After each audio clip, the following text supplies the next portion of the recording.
Guys, welcome to Math Pro. So I am Sir A, and today we will be discussing about this topic.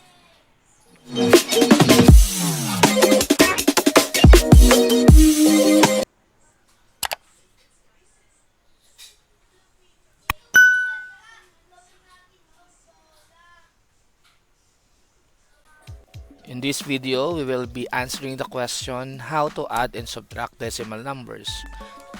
Well, if you are already good at addition and subtraction of whole numbers, then that's great because you are one step ahead to adding and subtracting decimal numbers. In fact, whole numbers and decimals have the same rules when it comes to addition and subtraction. But in decimal, you only have to align the decimal points. For example, if we want to get the sum of 34 and 59 hundredths and 23 and 4 tenths, following the rules, we will be writing the numbers vertically so we will be able to align the decimal point. Then, we just put the decimal point directly in the place where we will put our answer.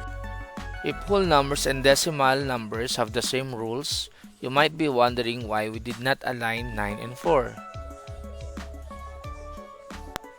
If these digits are whole numbers, then we have to align 9 and 4 before we add them correctly. This because in whole numbers, we only add numbers of the same place values. Notice that 9 and 4, 5 and 3, and 4 and 2 have the same place values. And that is exactly the reason why we need to align the decimal point when we are adding decimal numbers, because it's the easiest way for us to be able to align digits only with the same place values. Same with whole numbers. In decimal numbers, we only add and subtract digits of the same place values. Look at this example. Then after doing that, we can use 0 as placeholder so our addition would not be confusing. Then we add like whole numbers. So we have 9, 9, 7, and 5. So the sum of these two decimal numbers is 57 and 99 hundredths.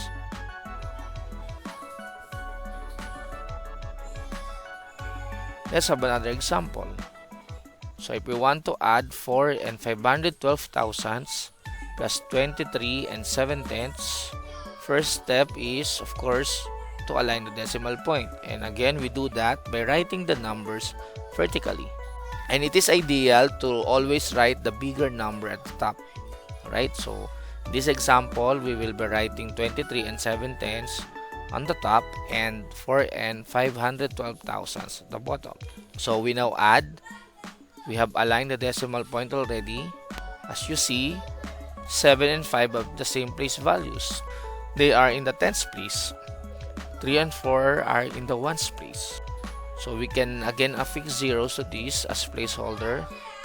Then we start our addition. We have 2, 1, and same with whole numbers, we use carry whenever needed. So we have now 3 plus 4 and the carry 1, it's 8. And then finally the answer will be 28 and 212 thousandths.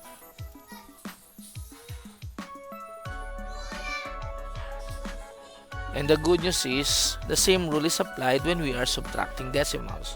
So all we need to do is to align the decimal point. So we now write again the numbers vertically. And this one, we also put the decimal point. And in subtraction, it is very much important to add or to affix 0 as placeholder.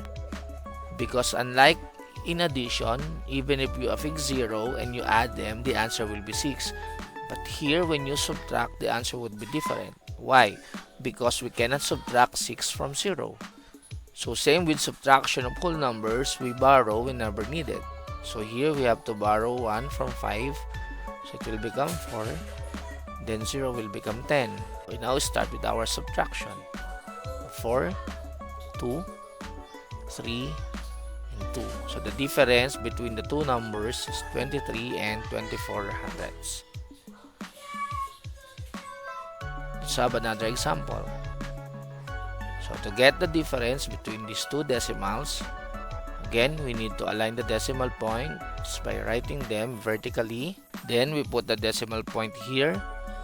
Then again, we use 0 as placeholder. Then we start with our subtraction. So we have 3.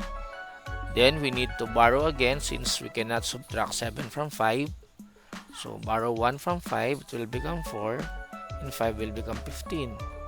So we can now get the difference 8, 1, 2, and 8. So the answer is 821 and 83 hundredths.